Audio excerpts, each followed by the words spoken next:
So this God, you call this deity X, I call this deity Y, was a central feature of all cultic and ancient cultic systems once they developed from domestic deities, and from the earliest periods where we talked about domestic deities or natural deities like the sun, the thunder, and things like that, and then domestic deities or the ancestor worship. Once we came out of that, which was around when the first empires started forming. Once we came out of that in religious history, people just gravitated to saying, well, what you call X, we call Y, but it's exactly the same energy, it's the same essence, it's the same substance, it's the same God. Hello and welcome to It Means What It Means, the podcast in which a guy with some college and a day job has long-form conversations about biblical texts. I'm your host, Jared Thomason, and today my guest is Gad Barnea.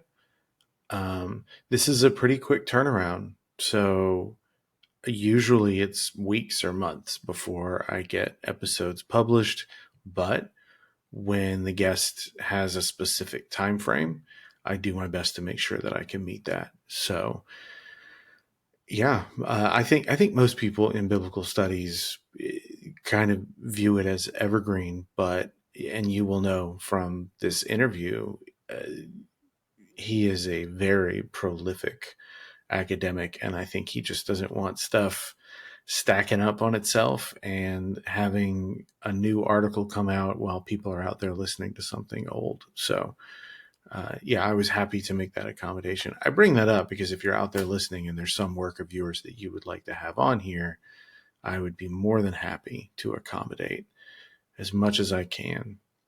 That said, if you are listening, please follow. If you are already following, please review or rate or whatever the podcast or social media or streaming platform that you use to listen to podcasts has, as that will be really helpful for me. I'm looking to serve an audience, but in all reality, I'm also looking to battle an algorithm that really, really, really just wants engagement, and it drives engagement where it sees engagement, which I'm not sure is the best way to do things, but it's the world that we live in. So you can do that on Apple, Spotify, Audible, Podbean, any of the places that you can get podcasts. You can also hit me up on Facebook, Instagram, Twitter, TikTok, YouTube, any number of places where video and audio can be shared. I do my best to have a presence. I also release episodes on WordPress and Tumblr, I believe. So engage where you can. Reach out to me where you can. If you want to hit me up at itmeanswhatitmeans@gmail.com, all one word, itmeanswhatitmeans@gmail.com, and let me know how you think I'm doing, or let me know what direction you would like to see the podcast go, or maybe just what your thoughts on things are. That's happened in the past, that people just reach out to tell me what their thoughts are. Ultimately, the biggest support, I appreciate it all, but the top level of support from my vantage point is become a supporter on Patreon for $5 a month. You'll get episodes at least 10 days early. It's about to be an earlier release because I'm pushing episode releases to Friday on the free side of things as opposed to Wednesday. So every Monday, something comes out on Patreon, and then Friday the following week, it'll be out for free. So if you drop $5 a month, you don't have to wait.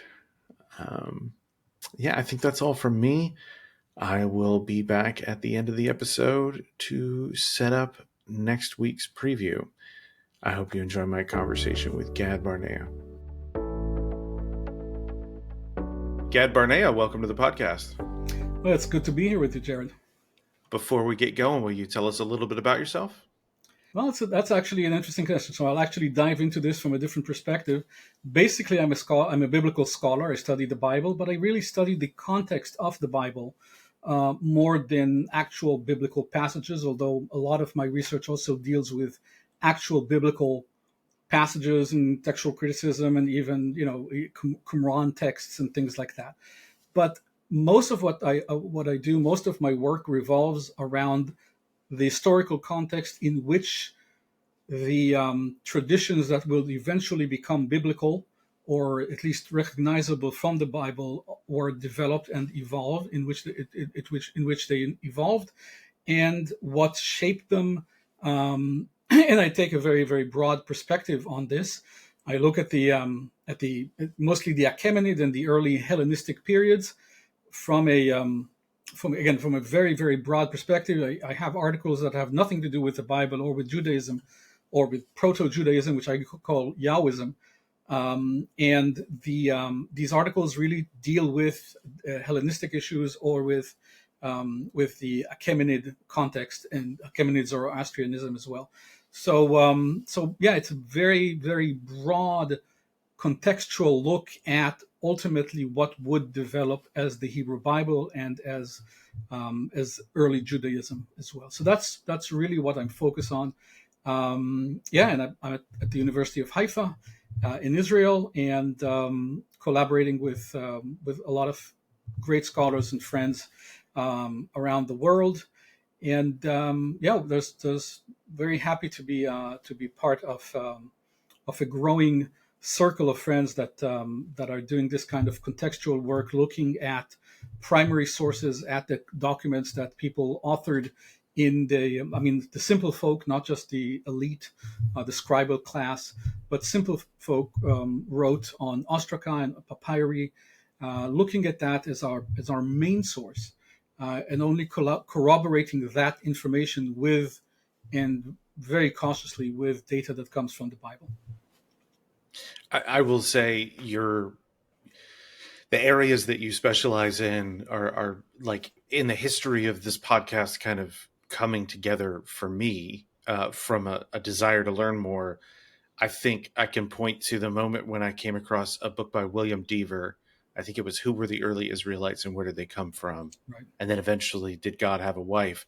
But people like him or Mark Smith, where I started to learn stuff around biblical texts, and that was really helpful. And that is, I'll tell you, you are more than welcome here anytime you want to come back, because talking and learning around, particularly with the historical, cultural, linguistic, all those different things around biblical texts, which leads me to your article that we'll be discussing from the Journal of the British Institute of Persian Studies.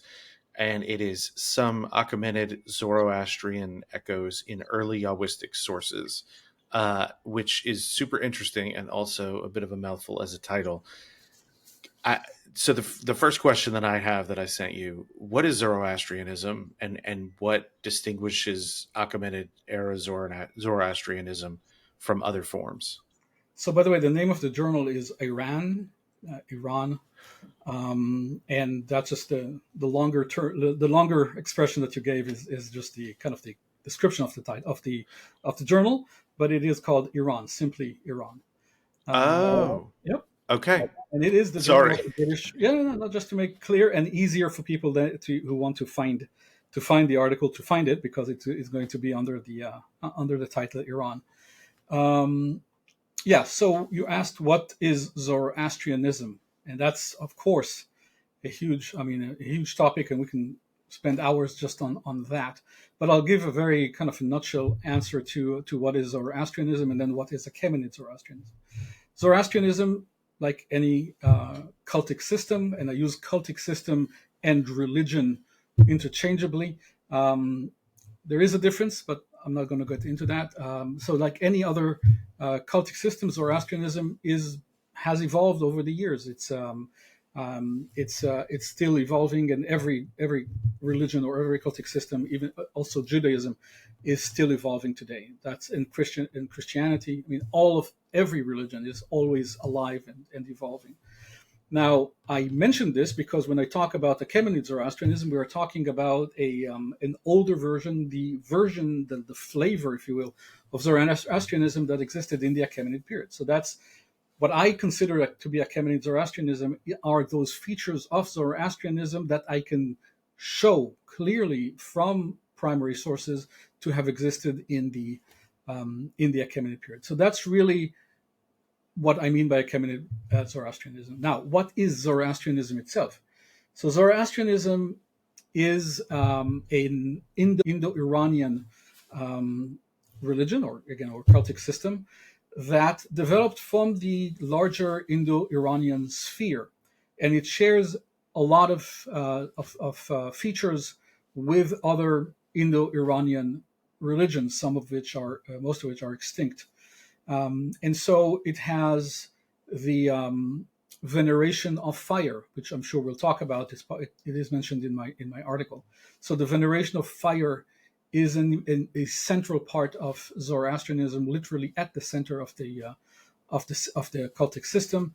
They have a priestly class, basically what used to be known as the Magi or the Magusha in the older period. Today these are the Mobeds, or they have different terms, but the major class of priests are the Mobeds in our day, but they used to be called Magi or Magusha, and or Magush.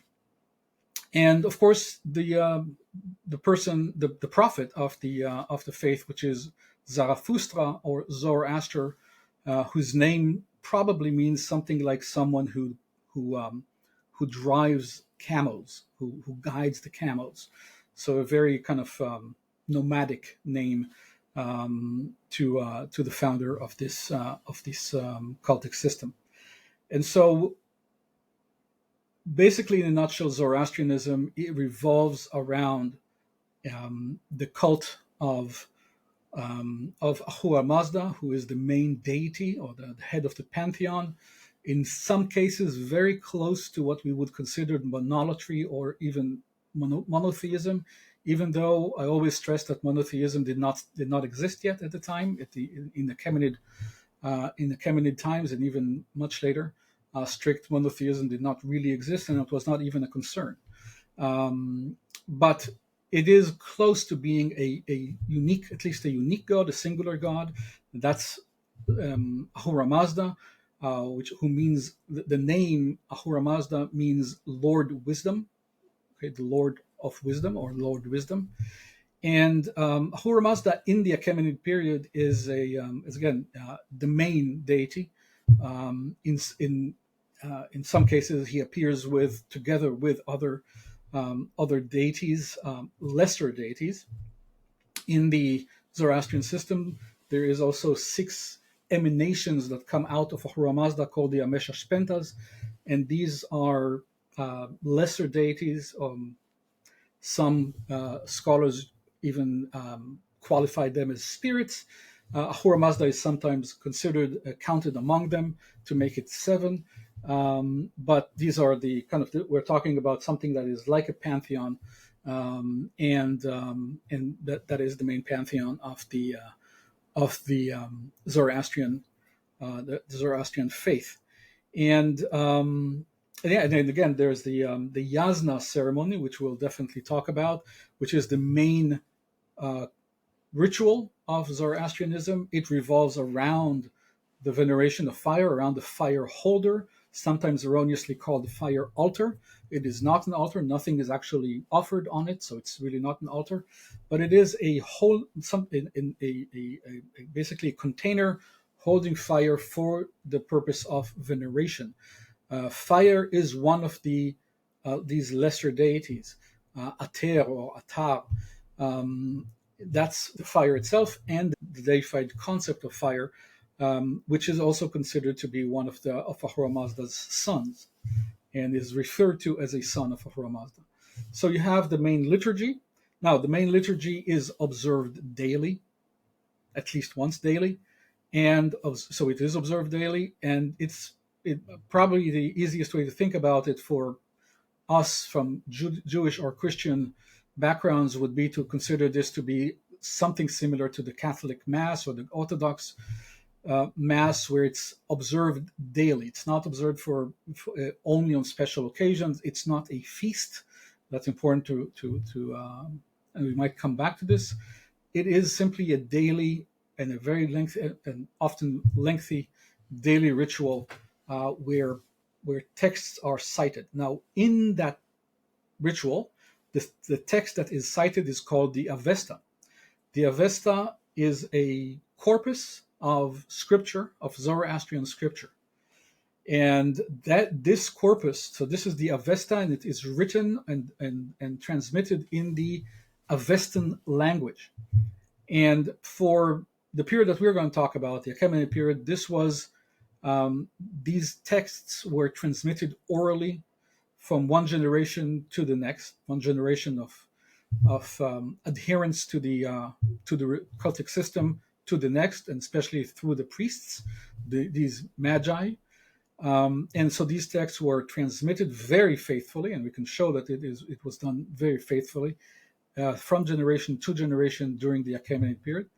At some point at a later date, according to Zoroastrian tradition, in the Parthian under the Parthian Empire, it was put to writing, or really was recommitted to writing, because according to tradition, Alexander the Great burned copies of the Avesta when he conquered the Achaemenid Empire.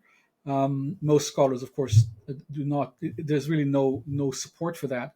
But according to tradition, there were copies of the Avestan text that were burned, and then they were recommitted to writing under the Parthians.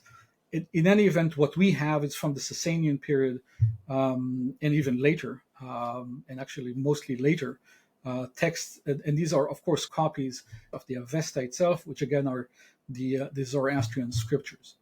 But we do know that the Zoroastrian scriptures are very ancient, and we know that for a number of reasons, because from internal evidence that we can compare to other very ancient texts that we can date, like the Vedas, or the Rig Veda specifically, in the Hindu tradition, and all kinds of internal evidence. I won't get into that. But also another article of mine that came out a few months ago shows that Darius himself not only quotes from the Avesta, and really from the earliest layers of the Avesta, which are called the Gathas, these 17 hymns that were, according to tradition, authored by Zarathustra himself.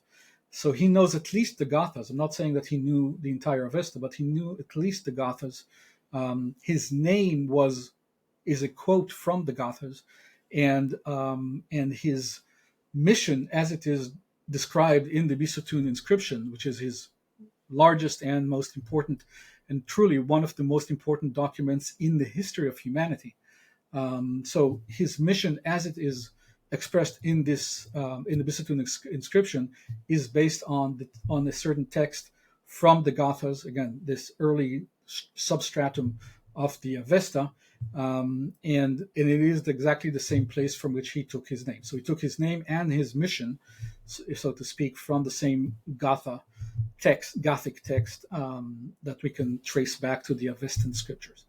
So this is kind of in a nutshell about Zoroastrianism, the different sources that we have for Zoroastrianism. Of course, most of the sources that we currently possess are much later manuscripts. I deal with Achaemenid Zoroastrianism, meaning I only limit myself to sources, to any data point that I can trace from the Achaemenid period, be it textual from the inscriptions, or from what we're going to talk about in my article from the from primary sources, Ostraca and papyri, and from pictographic representations of Ahura Mazda and different priests and noblemen observing what we can discern as Zoroastrian practices. So I limit my research for Achaemenid Zoroastrianism to only those elements that I can prove did exist, because, as I said, every cultic system, every religion always develops, as do the religions that we have today as well. So I do want to get to the sources and what the nature of the sources you're discussing in the article are, but sure. I kind of want to figure out a bridge So I know even learning about, monotheism, polytheism, that kind of thing in school when I was a kid, and then eventually learning about henotheism and monolatry. But it almost seems like the West, at least the Western understanding that I had of people's understanding of deity, it was always very discrete or like compartmentalized.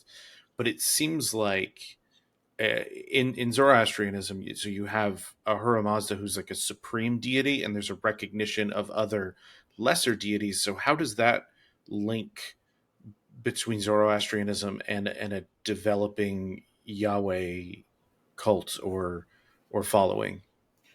Yeah, so the Yahweh cult is not by any stretch monotheistic at that time. So, and in fact, I always stress this, and I know it's going to be surprising to some folks, but strict monotheism is an Islamic development. Okay, it's the Tawheed as the strict monotheism as the basic tenet of a religion is an Islamic development, Tawheed. And before that, there were different approaches to a main god, the highest god, Elyon or Hypsistos in Greek. We had different approaches to what a deity, what the main deity is, whether that deity is completely alone, there is no other existence outside this deity. There were different approaches, but never was it a strict version of absolute monotheism developed until the Tawheed in Islam. So we're centuries before that development, and it would be anachronistic to even consider monotheism at that period. I know a lot of people even think that the Bible contains, or even the New Testament is monotheistic. Neither one is really monotheistic in a strict sense. And I give examples for even from the New Testament and of course much more so for the Old Testament. But in the Areopagus, where Paul goes in front of the Athenian philosophers and talks to them about the unknown God, he basically offers a completely assimilative, or if you will, polytheistic. I don't like the term polytheistic because it's pejorative, but I'll use it for convenience. He offers a description of this unknown God. He says this same God that you call unknown, we call I have come to present to you. So he says it's the same God. And this idea of assimilation of deities, so this God, you call this deity X, I call this deity Y, was a central feature of all ancient cultic systems once they developed from domestic deities, and from the earliest periods where we talked about domestic deities or natural deities like the sun, the thunder, and things like that, and then domestic deities or the ancestor worship. Once we came out of that, which was around when the first empire started forming, once we came out of that in religious history, we people just gravitated to saying, well, what you call X, we call Y, but it's exactly the same energy, it's the same essence, it's the same substance, it's the same God.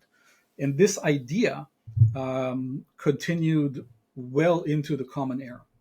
And again, there were discussions about the oneness of God.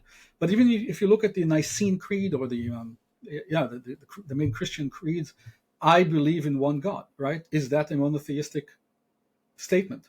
It sounds to most people to be monotheistic, but it is exactly, when you think about it, it's exactly like saying I am married to one wife. It doesn't mean that other gods don't exist, but it says I believe in one God. Credo in unum Deum, right? So I believe in one God. And so we are still not, even then, even Nicene Creed, which it's the 4th century of the Common Era, we are still not in strict monotheistic in the strict monotheistic universe. That's going to be developed later. So, going back to your question on Zoroastrianism, we are still in that sphere of assimilation, and the assimilation between Ahura Mazda and Yahweh is very natural for that period. And as Ahura Mazda was also assimilated with Zeus and with many other deities across the empire, and that was just the natural way people thought about deities from different cultures. At that time, we didn't have religious wars as such. Okay, religious wars were much later, and very unfortunate development. In antiquity, we had wars. We had very violent wars, but for other reasons, not religious wars. And so, and even religious wars were usually fought not because of my deity is different from your deity, but also because of geopolitical necessities, and often because of authoritative texts. So once the codex was developed, I can hold all truth in my hand, whether it's the New Testament, the Quran, or the Old Testament, or whatever it is. Once that developed in humanity, this religious wars really kind of kicked to a higher gear, and things got much more bloody and aggressive. Anyway, this of course is a very, very high level and very quick overview of these developments. But going back to Achaemenid times and Yahwism / Judaism, the assimilation is natural. In my different articles, I show how I have an article called the Interpretatio Judaica, where I show how the assimilation between Yahweh and other deities was prevalent and really just the natural expression of faith at the time. And so people just assimilated Yahweh to whatever deity they came in contact with, whether it was Egyptian or even Chnum at Elephantine or Ahura Mazda. And we find that also in the Bible. We find Yahweh referred to as the God of heaven, which is one of Ahura Mazda's main titles, and used in exactly the same way, the same formula that it was used for Ahura Mazda in the Achaemenid period. So assimilation between deities is the default. It's not a bug, but it's a feature. And that should not surprise us. Again, the only reason it does surprise us is because of anachronistic expectations that we have today. Now, Zoroastrianism and Achaemenid Zoroastrianism were not, of course, monotheistic. As I said, monotheism is much later development, but they were certainly Ahura Mazda is far above any other divine force. In the Achaemenid royal inscriptions, except for a certain period of time that I'll come back to, Ahura Mazda is really the only deity in these sources, in the Achaemenid royal inscriptions. In Bisotun inscription, for example, Darius talks about Ahura Mazda and the other gods who are. So the other gods that have existence, that exist, basically that are defined by their existence, and these are, according to most scholars, and I am to be counted among them. This is a reference to the Amesha Spentas, so these emanations that are divine beings underneath Ahura Mazda, and sometimes Ahura Mazda is counted among them.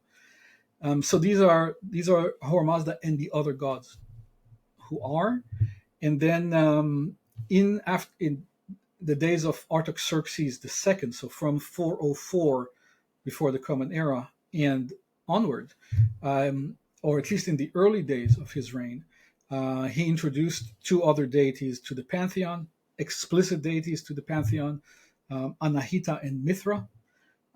It seems like he abandoned them later on from some sources that we currently possess, that really new discoveries that we have. In later periods, he reverted to just Ahura Mazda. So it seems, I cannot be 100% sure, but we do have sources where it's only Ahura Mazda without Mithra and Anahita in much later periods of his reign. But at least for a while, there was a triad, an Achaemenid Zoroastrian triad, Ahura Mazda, Mithra, and Anahita. That was the official imperial triad. So Ahura Mazda with two other deities. So that's going back to your question about Achaemenid Zoroastrianism and its relationship with something like a monotheistic structure. So I want to transition because I really do worry that I have 3 other questions in my head right now, but if I don't ask this one, I worry it'll get lost. Sure. So with regard to the Yahwistic sources, what kinds of items or artifacts do you mean here? And if you wouldn't mind, like as you're kind of discussing those, can you situate those for us geographically to kind of have that picture in our minds? Sure. So again, I'm talking about the Achaemenid Zoroastrianism now.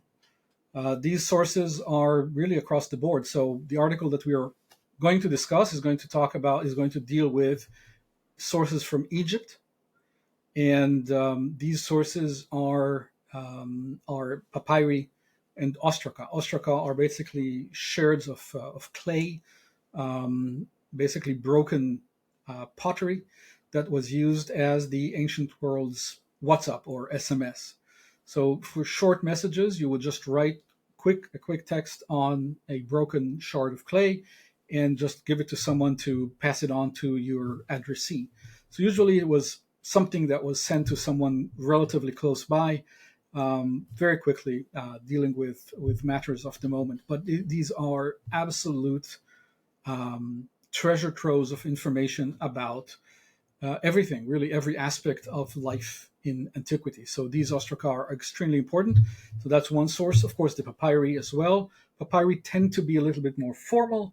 They are more expensive as well to write and to procure, but also just as important and just as rich as the ostraca.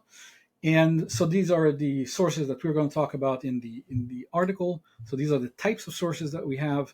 There, of course, we have others. We have graffiti, for example. We have texts that were written on wood. We have a lot of different types of supports that these texts were written on. So it's a very rich corpus, really, that covers every possible form of human expression, from quick messages to personal letters to contracts to petitions to the government, or all kinds of administrative entities. So it really covers all the entire gamut of human expression, and to literary works as well that were found, of course, on papyri. So all of these were found in Elephantine or in Egypt in general, but also all across the empire.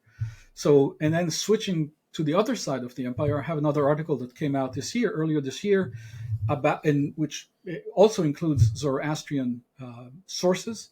But here these are physical objects, and these come from modern day Afghanistan or Akosia in the Achaemenid Empire. So we're now covering really everything from the eastern border of the Achaemenid Empire to the southwestern border of the Achaemenid Empire. It's important to realize that the Achaemenid Empire geographically was larger than the Roman Empire at its height. Huge geographic extent, from modern day northwestern India to southern Egypt and Sudan, and even to Libya, and then to the north all the way to modern day Ukraine, parts of Ukraine as well, and the Balkans. So a huge geographic extent, and in all across the empire we find echoes, traces of Zoroastrian practice, whether it's in the calendar system in modern day Turkey, whether it's the in naming conventions or in idiomatic expressions, whether it's in the way they fashion certain objects or represent themselves pictographically before a fire altar, for example, or a fire holder, I should say.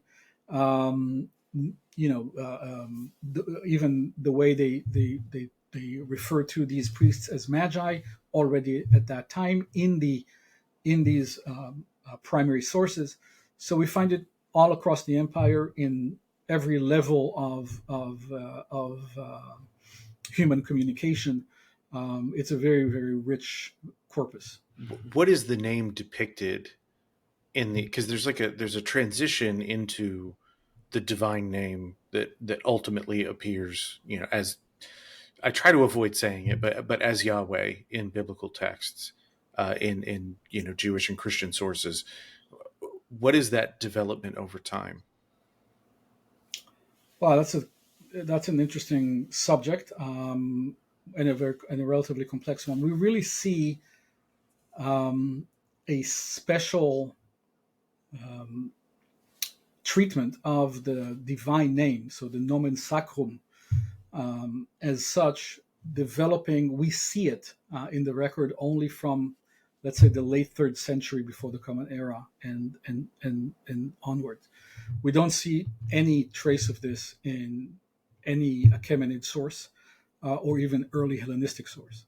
So that's a later development that developed for all kinds of reasons. This is not my field specifically. I have not researched this specific question, but I do know that it is a development that is to be dated not in the Hellenistic period and later. And it was expressed in different ways of writing this name. I'm not sure that it was not uttered out loud, but it was certainly written in a different way. Now, as I was answering you, I was thinking about a very interesting development that occurred simultaneously to this development that we're talking about, of writing something but saying something else. In Middle Persian, so the language of the Parthian Empire, and we see Middle Persian already developing in late Achaemenid times. So we already see kind of a slow development to what we would later categorize as Middle Persian. In the late Achaemenid period, we have so in ancient languages in general, so in cuneiform languages or in the Egyptian hieroglyphs, we have basically heterograms or ideograms. So we have basic symbols that define the word that comes after it, or that they themselves just stand in for a certain concept. And that was very common all throughout antiquity, really going back thousands upon thousands of years. And so these ideograms or heterograms, again, they stand in for a certain concept or a certain term. It's not really a word, but they basically are kind of just a stand-in for a certain concept. And they exist in the Achaemenid inscriptions, for example, for Ahura Mazda. So as the A and M symbols put together, so Ahura Mazda. So this is kind of the ideogram for that deity and represents that deity in the early Achaemenid period. In much later time, so in the late 4th century, right before the end or the demise of the Achaemenid Empire, we already start seeing them actually spelling names that were written with ideograms. We start seeing them spelling them out. So that might be an influence from Aramaic that does not use ideograms at all. But then when you get into the Parthian period, into Middle Persian, suddenly Middle Persian has a lot of Arameograms. What I mean by that is you have this basically Iranian language, which is Middle Persian. But a lot of the words, when you read Middle Persian texts, a lot of the words are written in Aramaic. I mean, the letters themselves are Middle Persian, but these are Aramaic words that are used as ideograms, as heterograms within the Iranian text.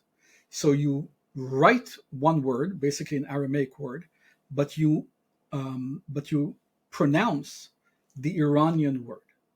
And that, in many ways, is very similar to what happens with Yahweh. You write, the name Yahweh is written, but you pronounce Adonai, right? Or Kyrios, or Kurios, if you want to express it this way. So this idea, I mean, in a sense, Yahweh is used as an ideogram, okay, or a heterogram in the Hebrew sources, and some Greek sources as well. Some Greek sources have the Greek, and we know that from Qumran, the Greek written in Greek, but then the divine name is written in Paleo, what's called Paleo Hebrew. I won't get into I don't like the term Paleo Hebrew, but I'm not gonna. That's gonna open up another long discussion.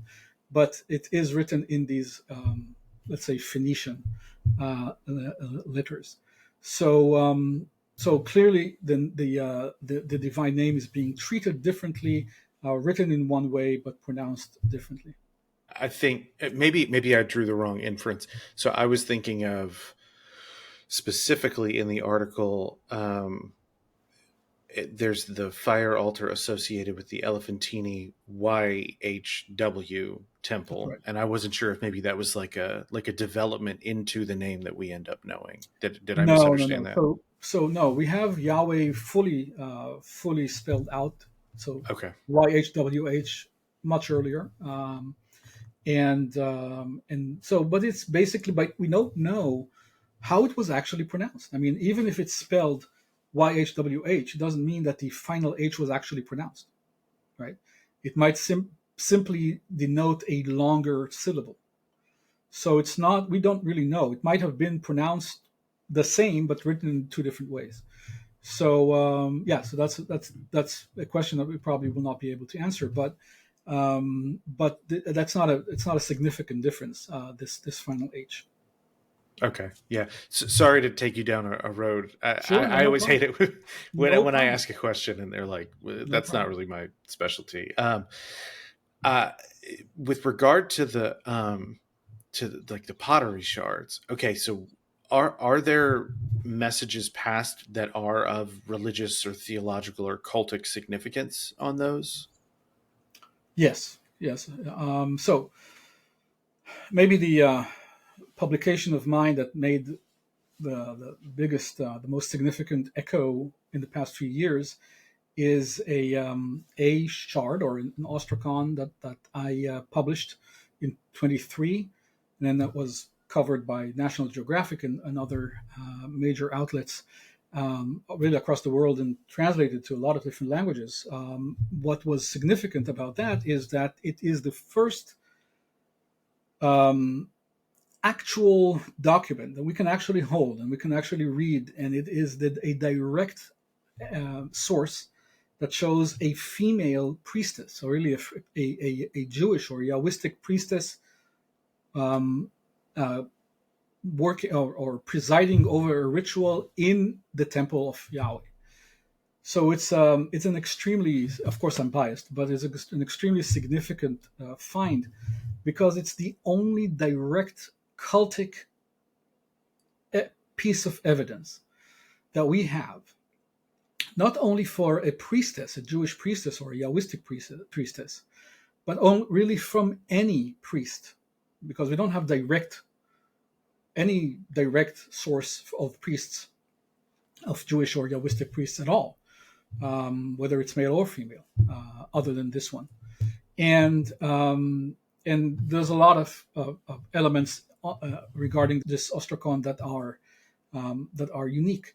The ritual that this priestess is presiding over is a curse ritual against thieves, against the theft of a tunic, and it uses a genre, and it uses every aspect of this very well-known genre, so we can really place this, and we know how to define this because we have many examples of this particular genre of curse texts, and that are performed in temples, that are usually performed by female priestesses. However, this is the earliest example that we have, and the only one in Aramaic, the only one in a Jewish context, and the only one where we have a Jewish priestess officiating. So this ostrakon, which is entirely cultic or religious, if you will, was found on Elephantine Island, and I published it or republished it in 2023. I say republished it because the initial publication of this, up until my publication, they simply did not understand this document, and they thought it was just a document talking about a tunic. They didn't notice that it was written in a certain meter. They didn't notice that it corresponds exactly to a genre that we now know was very popular across the Mediterranean, really from the Levant to modern day England. I mean, we find this exact same genre all across the Mediterranean basin, and again well into beyond that as well. So they didn't realize that it corresponds to this genre, and so they completely missed it until I republished it. But this particular ostrakon is extremely important. Again, it's the only document that we have literally from the hand of a Jewish priest, or really in this case a priestess, talking about a specific ritual that she is officiating over. So this is an extremely important document that was found at Elephantine. I have published, and I'm still working on publishing other documents that are also related to certain cultic aspects. Of course, the so-called Passover letter that I published or republished last year with a different reading and a different version of the document. This document is basically a cultic observance that a certain person by the name of Hananiah is commanding the Yahwists of Elephantine, or the Jews of Elephantine. I'm going to use. I'm always talking about Yahwists in the Persian period. This is too early to really talk about Judaism as such. Most scholars define in scholarship Judaism as people who observe commandments that we know from the Torah, for example.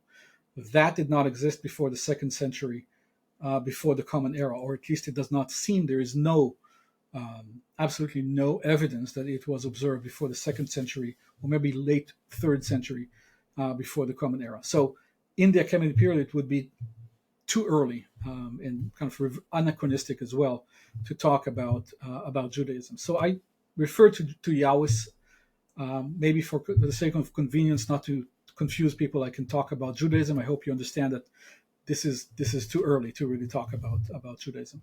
So when I talk about this so-called Passover letter, we're talking about someone in the position of high authority by the name of Hananiah, and writing to the Yahwists, or to Jews at Elephantine, and giving them a cultic observance to perform, and that has certain parallels with the Passover, but not enough to actually determine that it is the Passover. And really, the only actual, real, tangible parallel are the dates of the 15th to the 21st of Nisan. But as I mentioned in my article, these are far from being enough to determine what we're talking about the Passover.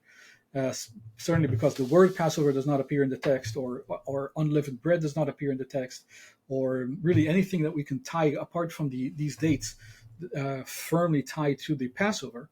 And so I suggest that what this person Hananiah was actually asking the Yahwists, or the Jews at Elephantine, to observe is a particular Yasna ceremony, Zoroastrian derived Yasna ceremony that we talked about earlier.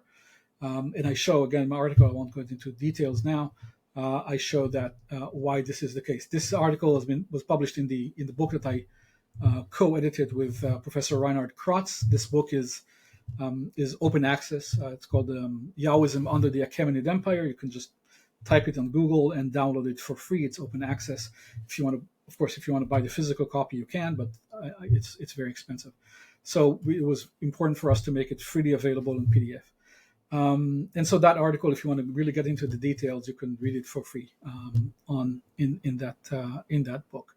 So these are just two examples of cultic of two, one ostraca, one papyrus, ostracon and one papyrus that have very important cultic significance from Elephantine, but there are a lot, not just in text, but also in elsewhere, not just at Elephantine. Text and graphical representation as well. I will make sure to have.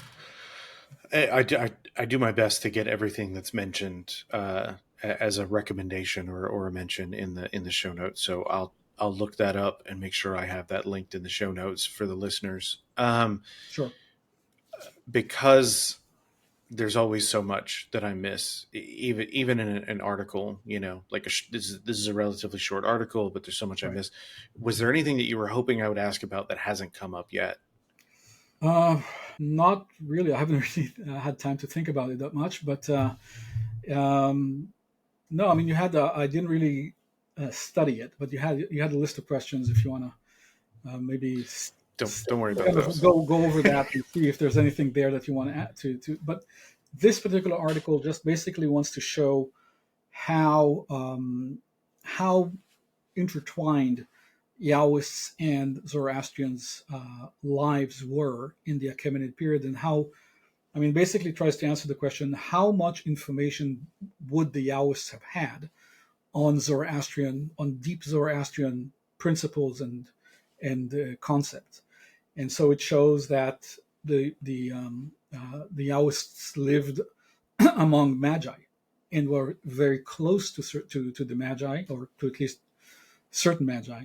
And Magi were even served as witnesses to contracts that Yahwists between Yahwists. So that means that shows, and we know that in antiquity that shows a level of closeness that is significant. So they lived very close in close relations to Magi. They lived among people who had names that were based on Avestan concepts. That's a big part of this article, and I show and analyze the different Avestan concepts that are in those names. And when you live for a long period of time, pretty much all your life, around people with these names, you ultimately have to be also introduced to the concepts behind the names, just by basic human curiosity.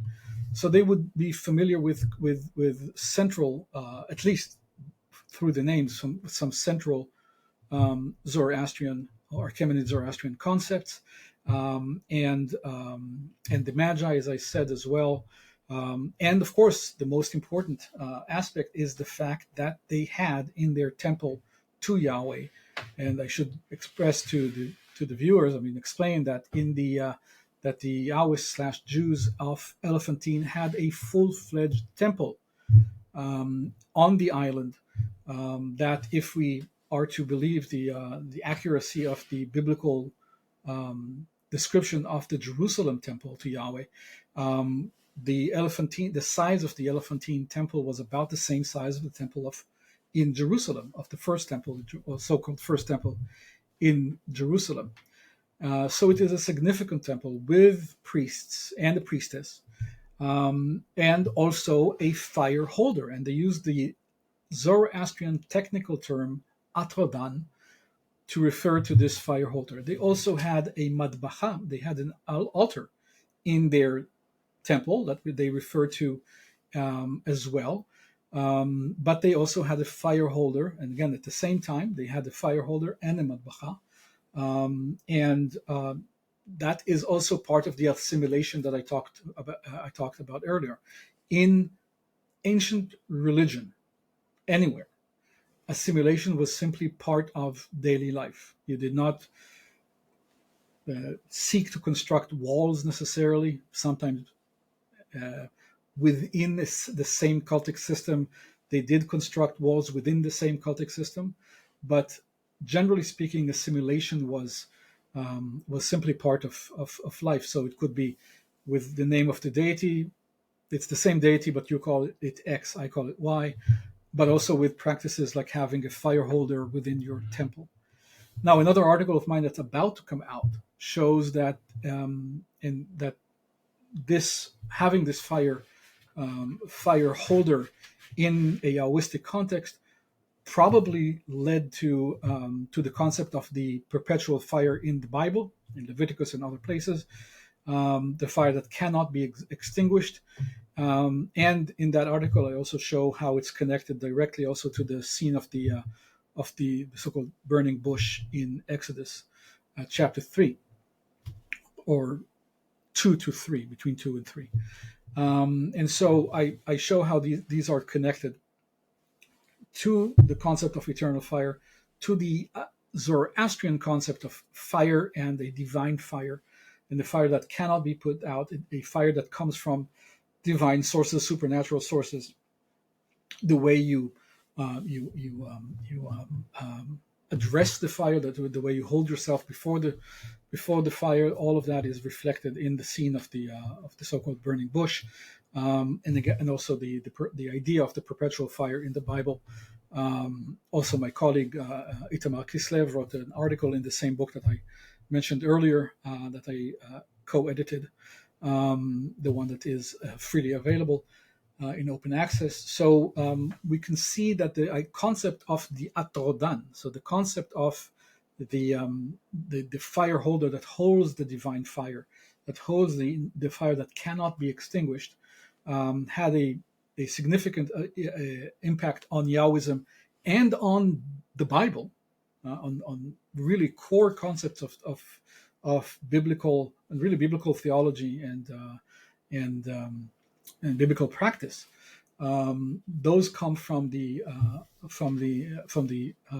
Zoroastrian fire holder, and we actually have primary sources that show that such a fire holder existed in at least a temple to Yahweh. But I believe, because we also have it in the Bible as well, the same concept made it to the Bible. I believe that such an atodan existed at the time in all Yahwistic temples. So in Elephantine, in Jerusalem, in Mount Gerizim, and elsewhere where there were temples to Yahweh at the time.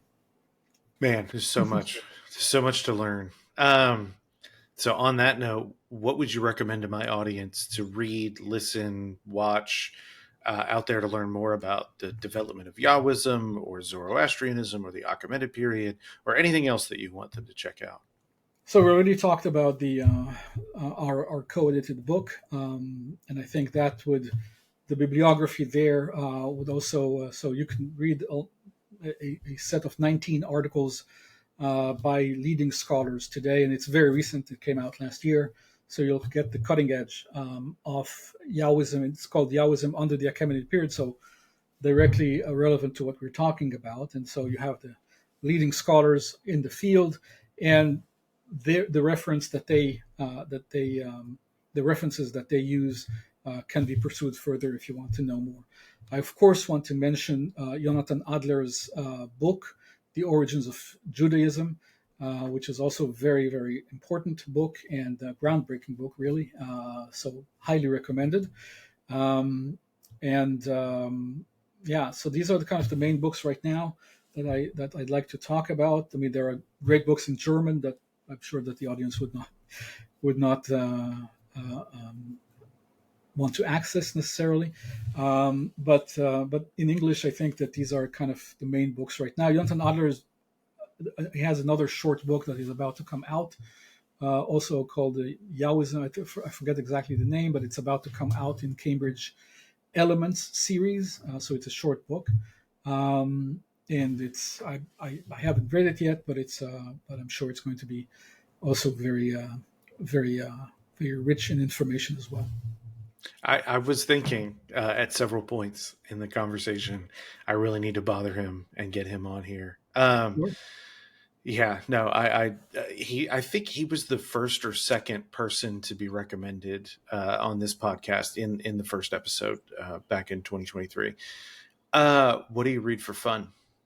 Wow. Really, mostly poetry. I read a lot of poetry for fun. I don't read a lot for fun because I really work around the clock. So I just love what I do, and this research is something that I live it. So it's something that I love to do, and I just I write and I study these ancient documents. I travel quite a bit. I was 3 or 4 times in Paris this year to study some of these ancient Ostraka for another article. I traveled to Egypt and to Berlin and a lot across the world really to study these ancient documents. And this is really what I love to do. So I read about it. I write about it. This is my life right now. That's good. Everyone should be so lucky that when they're asked what they do for fun, they can say the thing they're passionate about is the thing that they do for a living. But I will say, can you name, are there poets you would recommend or collections you would recommend? But then also, if not reading, what do you do to decompress? Well, I mean, again, my research is not that stressful, so I don't really feel the need. But I also I write music. I've been a composer of contemporary classical music, so a very niche. But I write music as well, and that's something. But I don't have time to do this as much as I want to right now. I have to prioritize. I do want to get back to it, and I am getting back to it slowly. I have been kind of dabbling with music, with getting back to composing very recently, on the past couple of months, and we are already planning a concert for next year of my music, and so there is some action going on there as well. But I don't really feel the need to decompress from this research. It is my I just love doing this and really kind of looking under the hood of what we've learned about history. So going back and looking at the original documents, asking questions that may have not been asked before, and learning. I constantly learn, and this is really what I like to do. So yeah, I think stress comes from other things, not because stress doesn't come from a lot of work. Stress comes from not being in control, for example. Okay, or things like that. I don't feel stressed from the research, and sometimes academic life can be stressful, but I mean, like So I at hear. university and things like that. But not from the research itself, and not from teaching either. So teaching is extremely rewarding and very and also very stimulating. And so and I learned from that as well. You learn from teaching a lot. And so yeah, that's kind of a roundabout answer to your question, but that's basically it. Look, not that you need my validation, but that's a terrific answer. That is the answer of a happy and or satisfied person. Okay, well, yeah, that's it for me. Unless you have anything else for us, I'm going to call this one good. No, thank you. Thank you so much for being here. Take care. You bet. Thanks. Take care. Hey, it's Jared again. Thanks for staying to the end, or at the very least, skipping, but not so far that you just finished the episode. I don't know. Maybe you're bad at skipping, or maybe you're very precise and you didn't really want to hear me talk this week, but you wanted to see what I was going to talk about next week. So, on that note, next week is a return guest, Samuel Wells.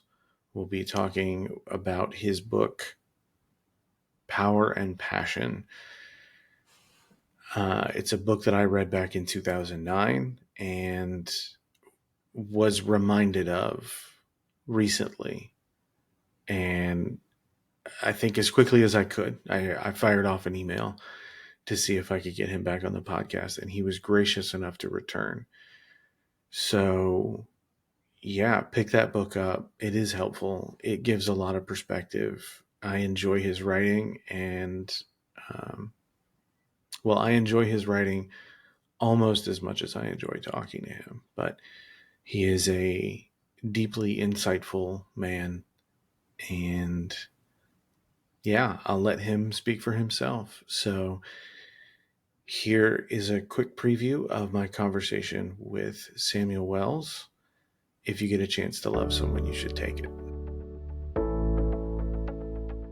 So I worked out that their personal passion, particularly Nicodemus coming to Jesus by night in John chapter 3, and their political commitments were in perhaps profoundly different places. And so I really explore whether it's possible to be a faithful Christian and what the tensions are in being a faithful Christian when you're in that situation where your power and your passion are pulled apart. And I think I was inspired by this by a book by a Benedictine called Thomas Cullinan called The Passion of Political Love, which I'd read just before I went to seminary in the late 80s. I think that's partly where I got the idea of the name of the book from. Understanding, I guess, the two meanings of passion being the sense that you feel strongly and engages your feelings, and passion in the sense of the technical term for the last hours of Jesus's life.